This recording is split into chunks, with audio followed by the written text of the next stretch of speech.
अपनी क्लास के सभी बच्चों से एक सवाल पूछती है, जिसे सुनकर क्लास के सारे बच्चों के पसीने छूट गए, लेकिन फिर भी कोई सवाल का जवाब नहीं दे पाया। तो टीचर ने सभी बच्चों को एक दिन का टाइम दिया और बोली, जो इस सवाल का सही आंसर देगा वही क्लास का मॉनिटर बनेगा। ये सुनकर क्लास के सारे बच्चे बहुत ज्यादा एक्साइटेड हो गए। और अगले दिन जब फिर टीचर ने पूछा, तो बच्चों बताओ शिक्षा की असली उम्र कितनी होती है? सारे बच्चे उल्टे सीधे आंसर दे रहे थे। समीर ने बोला 50 साल, वहीं दूसरी ओर जोगराज ने बोला 23 साल और तभी पीछे से अमृत बोला, मैम शिक्षा की ना तो कोई उम्र होती है और ना ही कोई रूप, क्योंकि शिक्षा हमें किताबों के साथ साथ किसी व्यक्ति के जरिए भी मिल सकती है। अमृत का ये जवाब सुनकर टीचर के होश उड़ गए थे। तभी उसने अमृत से एक और सवाल पूछा। आखिर क्या था वो सवाल?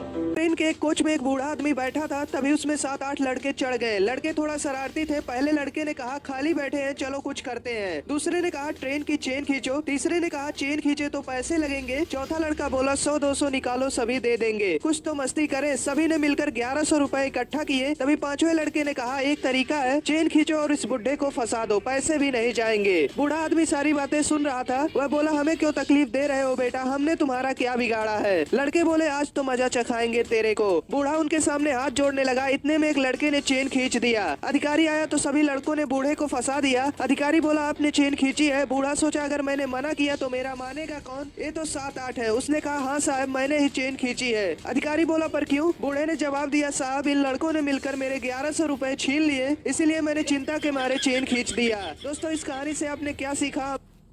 हैरी सी तकदीर किस्मत से किया वादा सच्चा लगता था। एक लड़की थी जिसे पढ़ना लिखना बहुत अच्छा लगता था। ख्वाबों की लड़ाई में कई सारी मुश्किलें झेलती थी। बचपन में अपने ईयरफोन्स लेकर डॉक्टर खेलती थी। मौसम था सुहाना, बहारों की कलियां खिल गई। आखिर हुनर ही ऐसा था कि एक दिन सीट मिल गई। डॉक्टर बन चुकी थी वो। सपनों में खूबसूरत से फूल सजाने निकल पड़ी अपनी तकदीर बनाने। पर हवाएं आज खामोश होकर कुछ समझाना चाहती थी। घर चली जा कहकर कुछ बताना चाहती थी। और बस सुबह के 4 बजे लगा कोई पैर दबा रहा है।